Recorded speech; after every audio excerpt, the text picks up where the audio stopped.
Aleluia. E tem algo que Deus ele trouxe em meu coração já tem uns 3 meses, não, mais, no início do ano. E aquela nota chegou no meu espírito, eu fiquei... Sabe quando você sabe que aquele negócio chega, mas você não sabe como passar, você não sabe como pegar da Bíblia? Aí foi brotando, criando raízes, até que, veio. E nasceu ontem, quando a irmã Neide falou comigo. Incrível. Então, vamos lá, sem mais delongas. Vamos para Daniel 9.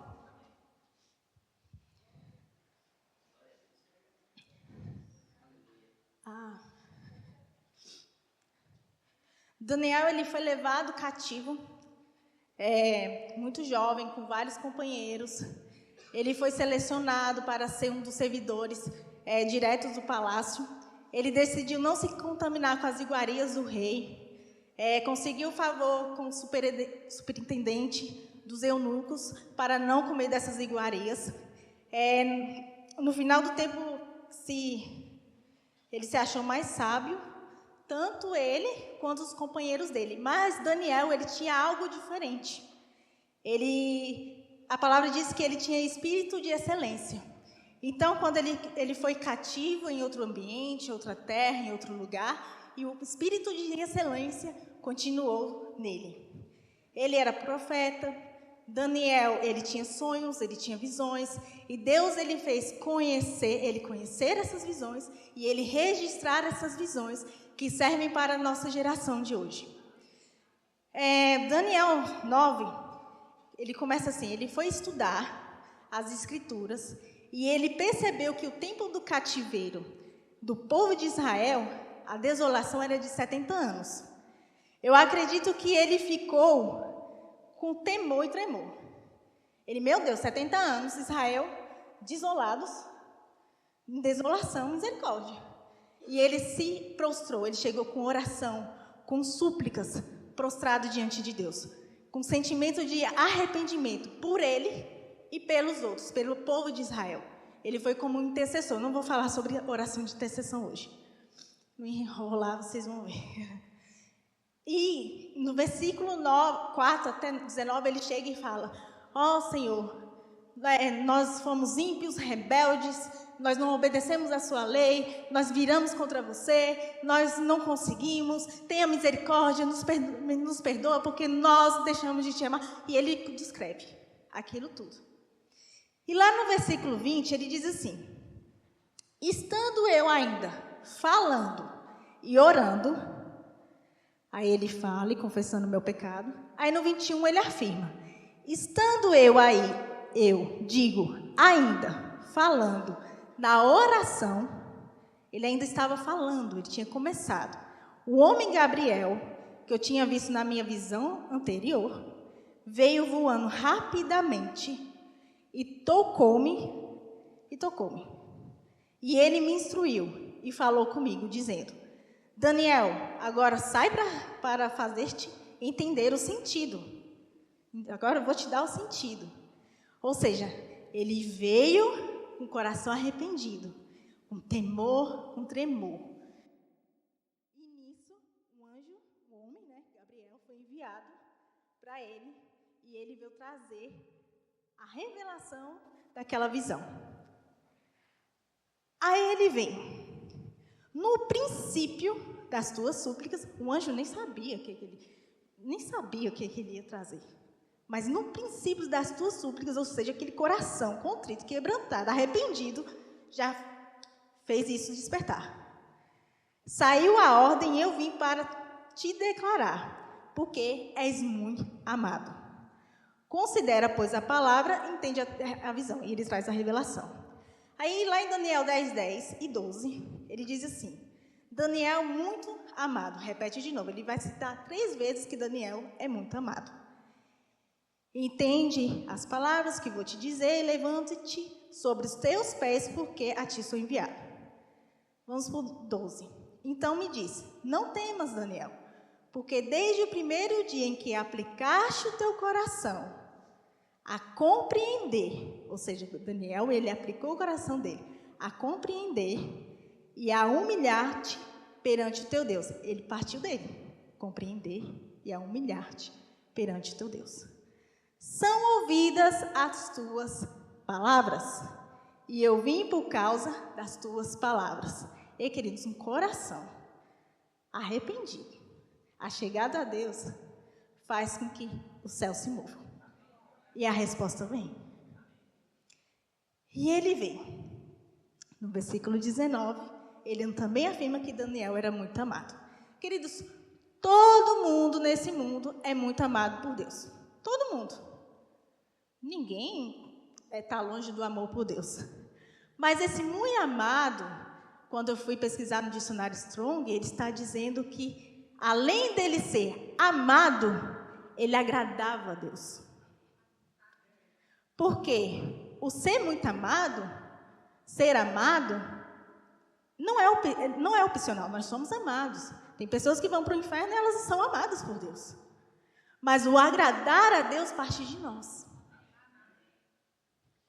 E aí, ele fala em Daniel 12:13. Quanto a você, siga o seu caminho até o fim, você descansará, e então, no final dos dias, você se levantará para receber a herança que lhe cabe. Ele está falando, ó, Daniel, isso aqui que eu estou te mostrando é para gerações futuras. Mas você teve essa capacidade de receber, de ter a visão, eu vou te revelar, você vai registrar e isso vai acabar para gerações futuras, que é hoje. Daniel, ele tem estudos escatológicos profundos, pessoas que estudam escatologia vão para Daniel. E ele fala ainda mais, ó, eu sempre fui preconceituosa com a palavra, usa-me, Senhor, até eu entender.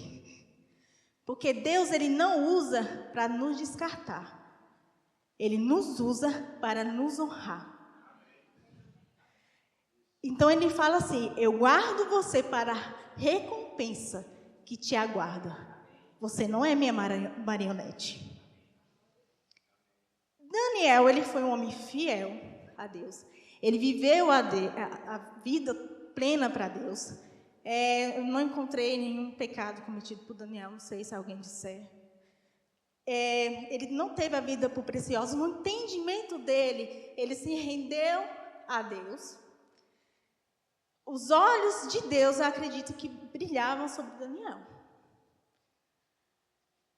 E todas as pessoas que não teve, todos os personagens que não teve a vida por preciosa na palavra, elas agradaram a Deus.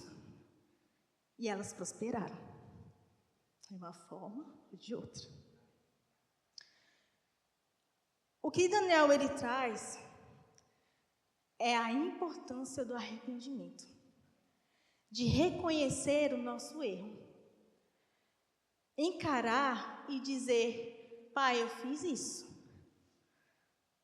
Baixar a cabeça, se humilhar perante a Deus, ser transparente diante de Deus. Despir de nós mesmos para que a vida de Cristo seja evidenciada. Em 1 Pedro 5,6 diz, humilhai-vos, pois, debaixo da potente mão de Deus, para que a seu tempo vos exalte. O humilhar não é falar, eu sou pó, eu sou verme, eu sou isso, eu sou aquilo. Não, é você deixar o seu orgulho, deixar o ego e falar, ei pai, eu dependo de você, a minha vida é sua, eu não tenho minha vida preciosa, se o Senhor falar para eu ir para ali, eu vou, se falar para eu ir para lá, eu vou, porque eu não tenho minha vida preciosa, eu me rendo a Ti. E quando nós nos colocamos numa posição de rendição, de que eu dependo dEle, a poderosa mão dEle, a graça dEle, nos alcança e nos coloca em uma posição em que nós não imaginávamos que nós iríamos. É a graça. Isso é se humilhar, é se submeter a Ele.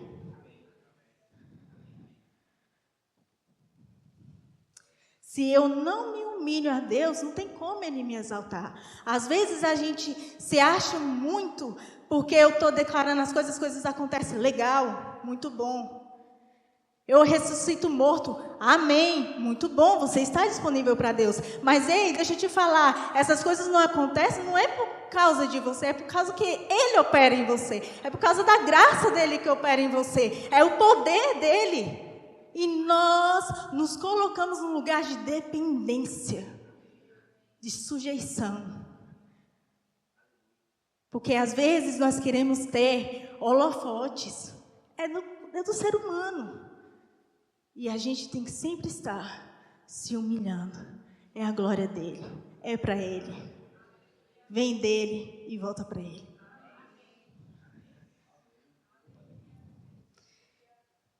E outra coisa que Daniel trouxe de reflexão é quanto tempo de amor, de qualidade, de devoção, de rendição nós estamos dando a Deus na nossa rotina. Nós estamos priorizando ouvir a Deus nas nossas decisões. A oração que eu estou dizendo é sobre comunhão, sobre intimidade hoje. Tem intimidade com Deus. Uma vida de intimidade.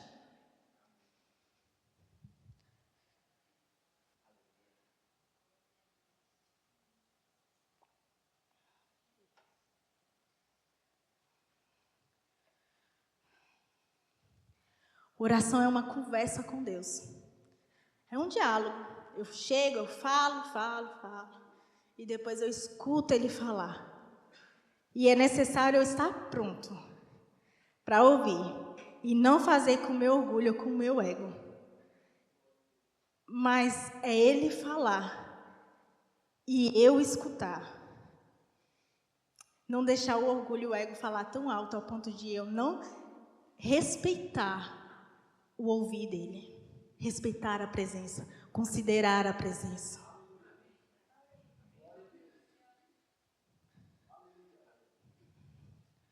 Sabe, quando nós temos comunhão com Deus, queridos, uma vida de intimidade, não é para nós termos algo em troca, não. É o simples fato de ter prazer de estar com Ele, de ter comunhão com Ele. Porque Ele nos ama. Nós amamos a Ele porque Ele nos amou primeiro. O amor que nós temos por Ele é porque Ele colocou o amor dentro de nós. Porque pelo amor humano nós éramos incapazes de amá-lo. Ele é tão perfeito, Ele é tão gracioso, tão misericordioso que Ele fez. Eu vou colocar o meu amor em você para você me amar.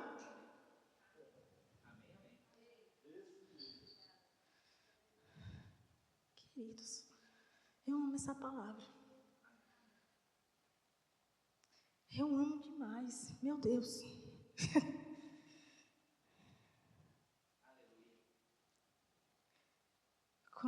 O que eu entendi também é que quando Daniel ele se arrependeu, ele se achegou a Deus e tudo mais, Deus revelou, ele teve visões. Quando nós temos intimidade com Deus, nós vamos para o nosso quarto. Ele traz revelação, Ele traz discernimento de tempo para nós, Ele traz instruções, Ele traz coisas para nós remirmos o nosso tempo. Ele traz coisas para nós sabermos criarmos os nossos filhos, como lidar com a casa, como lidar com a empresa, como colocar uma ideia em atividade. Ele faz isso. Ele que nos formou, Ele que nos fez, Ele sabe o plano, o propósito que Ele tem para nós. Por que a gente quer tanto colocar, fazer do jeito que a gente quer, como a gente quer, sendo que já está tudo pronto? É só se achegar, com coração humilde, quebrantado. Ei, Pai, eu não sei de nada, você que sabe, vamos conversar, o que eu faço agora? Qual é a nota? Qual é o tom para esse tempo, para essa fase? É para eu ir devagar? É para eu já avançar? Como é que é? Comunhão, queridos. O mesmo ritmo ali com Ele. É assim que a gente vai correndo a nossa carreira para o nosso alvo, que é Cristo. O problema é que nós vivemos em um século 21, que são tantas distrações lícitas. São boas. Tem o seu tempo, tem o seu lugar, é recomendado pelos psiquiatras, pelo médico, que a gente precisa de um tempo de distração, de descanso, ir para o parque, fazer piquenique, assistir algo que você goste e tudo mais. Porém, essas coisas não podem tomar o lugar da nossa vida de intimidade com Deus, porque se nós colocamos isso como tão prioridade, tão bom de se fazer, nós não estamos no amor genuíno de Deus, mas nós estamos priorizando a vontade da nossa carne. E quando nós priorizamos a vontade da nossa carne, chega um tempo em que, quando as circunstâncias vierem, nós vamos ficar abaláveis, com medo. Quantos crentes na pandemia ficaram amedrontados? Queridos, se nós temos uma vida de intimidade com Deus, quando as circunstâncias, as pressões, seja o que for, pessoa maligna vier, com influência maligna vier falar alguma coisa, você vai falar: ei, eu sei o que eu tenho, em quem tenho crido, eu sei as promessas que Ele tem para mim, porque quando você tem uma vida de intimidade com Deus, vai criando raízes dentro de você, que aquilo vai brotar e ninguém vai arrancar. Mas isso é uma vida de intimidade, de comunhão, de tempo, priorizá-lo. Não deixar a rotina, o cotidiano, a vida, roubar essa coisa tão preciosa que Ele nos deu, de ter comunhão com Ele. Cristo, Ele não veio à toa.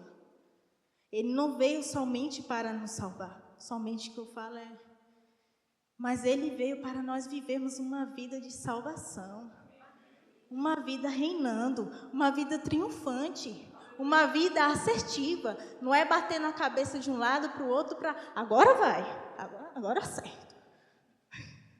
Não, queridos, é certeiro, é assertivo. E pode vir as pessoas que vierem, você fala: eu sei o que Ele falou para mim e eu confio na sua palavra. Haja o que houver. Venha o que vier, o que Ele me disse vai acontecer. Mas a gente só tem, queridos, essa estrutura, esse alicerce, se a gente tiver uma vida de intimidade, com oração, com estudo da palavra, com meditação, com rendição e humilhando perante a mão dEle, porque no tempo oportuno Ele vai te exaltar. E sabe o que é interessante? Já estou finalizando.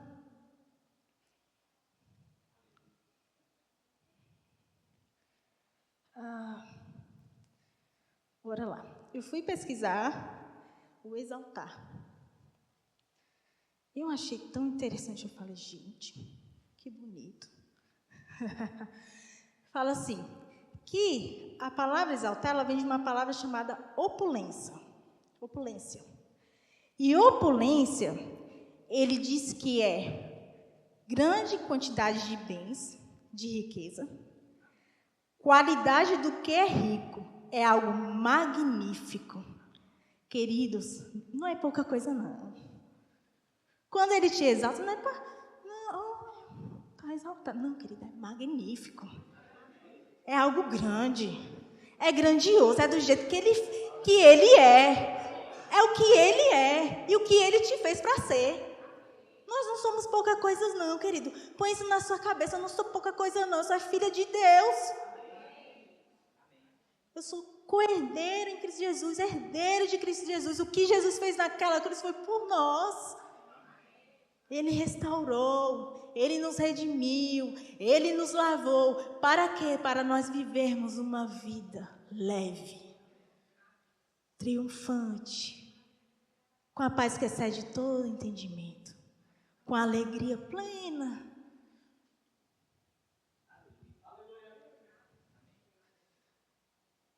A gente não pode ser guiado, queridos, por emoções, porque as emoções são boas, como diz o pastor ontem. Você tá? Olha, pastor, não copiei não, tá? O senhor já estava conectado comigo. Que as emoções, elas são boas, elas têm o seu devido lugar. Mas se você é guiado por elas, eu também, nós somos levados a ladeira abaixo. Mas guiados pelo Espírito, a gente é levada só para cima. Só subindo. Amém. Queria chamar o grupo de louvor. Vamos ficar de pé. Olá, que bom que você está conosco até agora. Eu creio que você foi grandemente abençoado com essa palavra. E eu sei que essa palavra é capaz de mudar a sua vida. Mas não é só isso que nós temos, né? O Senhor sempre tem mais para nós. E hoje, eu quero te dar a oportunidade que o Senhor nos deu de fazer parte da família dele. Se você hoje ainda não reconheceu Jesus como o Senhor da sua vida e gostaria de fazer isso, de fazer parte da família de Deus, faça junto comigo essa oração. Jesus, eu te reconheço como o único Senhor e Salvador da minha vida. E eu creio que o Senhor foi lá para a cruz e já pagou o preço por todos os meus pecados. E hoje eu sou livre. Em nome de Jesus, amém. Você que fez essa oração, acesse o link aqui abaixo, preencha o formulário, porque nós vamos entrar em contato com você. Seja abençoado.